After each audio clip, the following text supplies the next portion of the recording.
kapatid, INB TV po ulit. Salamat po sa Diyos at meron naman po tayong kakainin sa ating hapagkainan. Ang lulutuin po natin ngayon ay laksang gulay. Familiar po ba kayo sa laksa?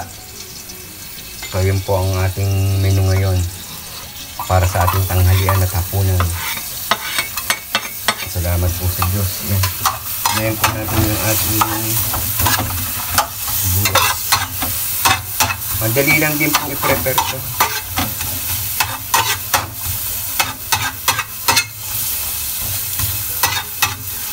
Laksang gulay, nilutong Tagalog.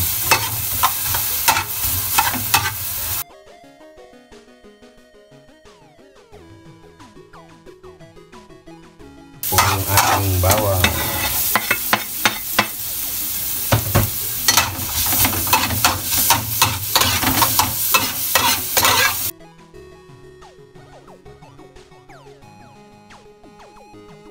Medium heat lang po ulit tayo mga kapatid, medium heat.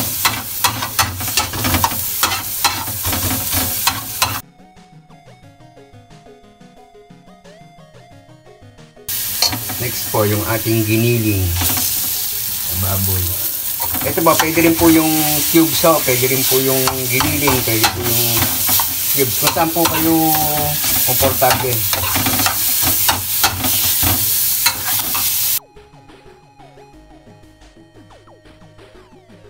Tapos po, lagyan na po natin ng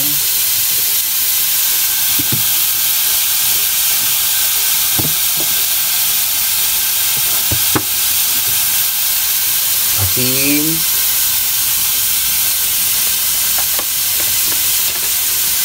at saka pamintang pino. Yan, depende rin po sa panlasa nyo. Kung medyo maalat po kayo, dagdagan nyo na lang po ng asin.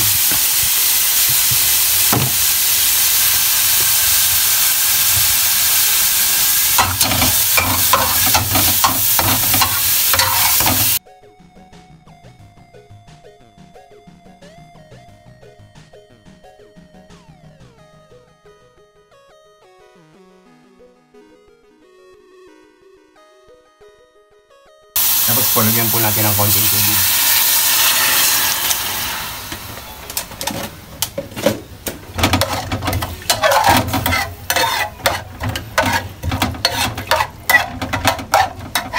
Kaya tayo na lang po natin maluto yung ating giniling.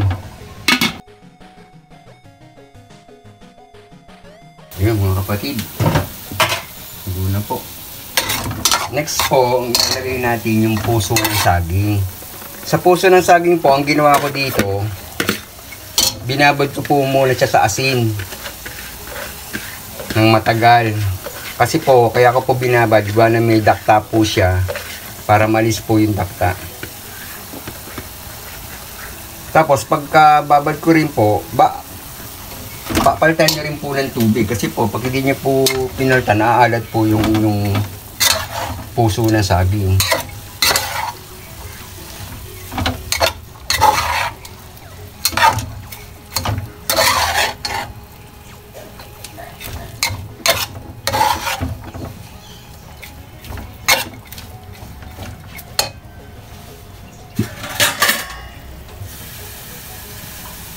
Lagyan po ulit natin ng konting tubig.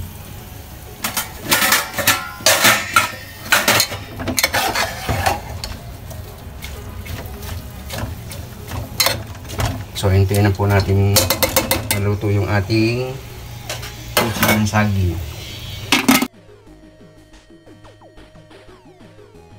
Ayan mga kapatid, tulungan po.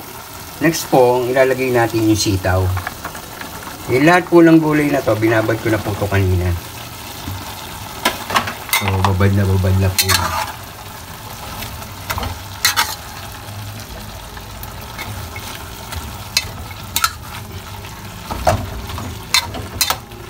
Tapos tama lang din po yung alat.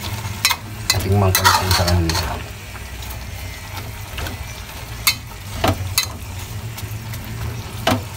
Ayan, palambutin lang po natin yung sitaw. Tapos yung dalawang gulay na po ay susunod natin maya maya po.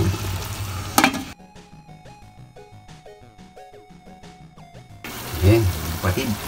Next po yung ating talong at saka po yung ating kalabasa.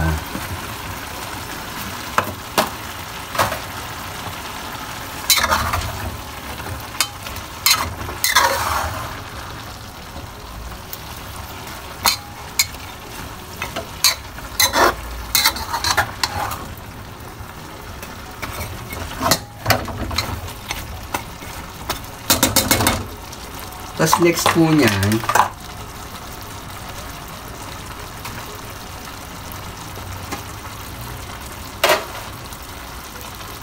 yung sungot po ng hipon, nilagay ko po sa almirez, inalmirez ko po. Kasi para maglasang hipon po yung ating laksa. Sayang naman po kasi kung tatapon natin yung pinakauli niya. So ang ginawa ko po, nilagay ko po sa inalmirez ko po. Isa rin po siya nakakapagpasarap sa laksayan. Yung pinakasungot ng hipon, pinakaulo.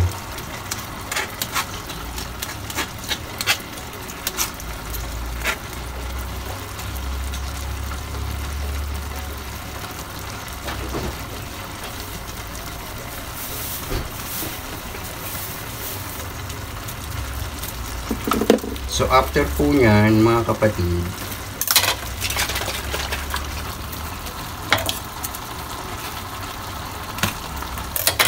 lagyan po natin ang gata. Purong gata po. So si gata na po ang magluluto nyan. So lutuin po natin sa gata.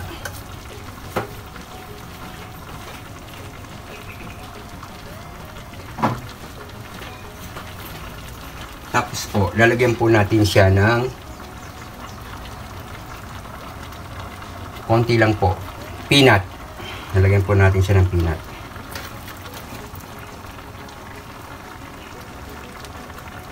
Yan, okay na po yan.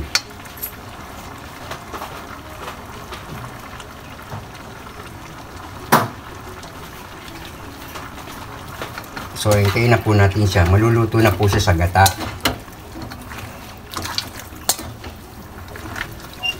Tapos po ang laksa, pwede pong tiyoho. Kasi nga po, kaya po kami nagluluto ng lagi may sabaw nga po ng aming alagang aso't pusa.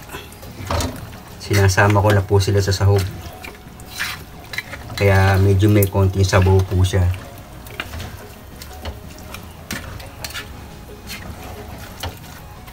Yan, lulutuin na po natin sa sagata. Hindi naman po tintiyo gagawin natin, medyo may konting sabaw po.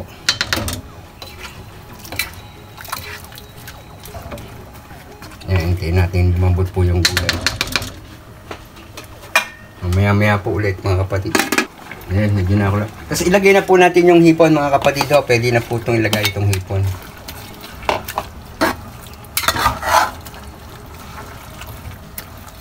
Tapos mamaya po yung, yung huling ingredients natin. Yun naman pong ingredients na huli, pwede naman pong hindi ilagay. Optional po. So, maya-maya po.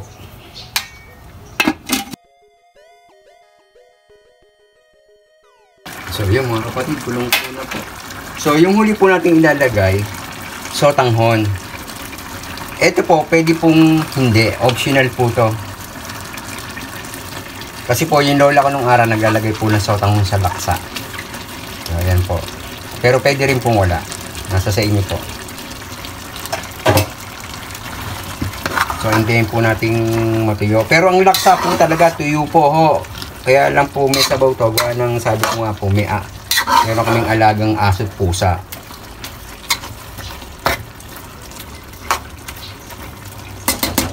Tapos ang heat po niyan, lagay na po natin sa low heat na lang po. Hinaan na po natin yung ating apoy. Kasi masyado pong malalabog yung gulay. Pero masarap po kasi sa laksa, medyo labog po yung gulay.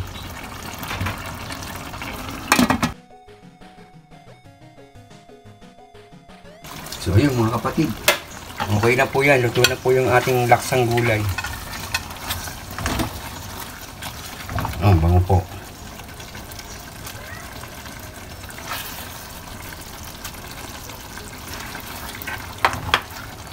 maganda po niya, medyo tutuyin nyo pa po ng konti. Kaya lang po, siyempre po may alaga po kami. Sama po sa sahog.